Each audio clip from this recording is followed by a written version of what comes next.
ආයිබෝවන් හැමෝටම TDR Lanka YouTube නාලිකාවට සදරෙන් පිළිගන්නවා. අපි අද හදන්න යන්නේ අද මොකක්ද අපි හදන්නේ? අපි අද හදන්න යන්නේ AI photos. AI photos ගත්තාම අපි දන්නවා AI photos දැන් ලංකාව තුළ ප්‍රචලිත වෙලා තියෙන AI photos වල වැඩිම AI photos ප්‍රමාණයක් හදන්න මෙන්න මේ app GPT කියන app එකෙන් තමයි වැඩිපුරම නිර්මාණය කරන්නේ. අපි අද GPT එකෙන් මේ හදන්නේ වෙනම app එකකින් තමයි අපි හදන්නේ. අපි යමු app එක install කරන්න විදිහට.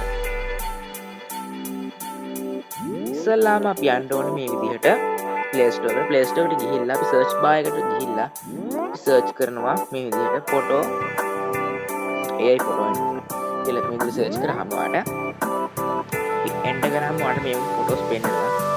ඔයා මෙතන තියෙන Afro කියලා මේ විදිහට app එක තියෙනවා. මේ විදිහට app එක download කරගන්නවා. මේ විදිහට app එක download කරගන්න. ඊට පස්සේ අපි open කරමු. open කරාම ඔයාලට මේ විදිහට ඔයාලට බලා ගන්න පුළුවන් හැකියාව තියෙනවා. ඉතින් අපිට open වෙනවා ඔයාලට. open වුණාට පස්සේ ඔයාලට බලා ගන්න පුළුවන් මේ වගේ magic videos කියලා කොටසක් අපි මේ විදිහට. ඒ වගේම profile මේ සීමුව අපි ඔබලා බලමු සාමාන්‍ය මේ විදිහට. ගොඩක් 3D tool ඒ වගේ ඒවත් තියෙනවා අපිට AI photos වල මේ විදිහට AI photos තියෙනවා. official වගේ මේ විදිහට පුළුවන් අපිට හදාගන්න. කාටුන් චරිතයක් විදිහට අපි හදන්න පුළුවන්. මේ ස්කූල් මොනවා ටිකක් අපි කියමු.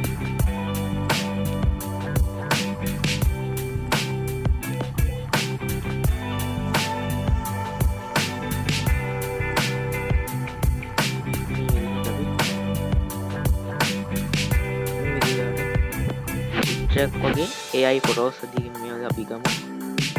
අපි මේ විදිහට ගත්තා මම මේ මගේ ෆොටෝ එක සිලෙක්ට් කරලා එන්ටර් කරනවා.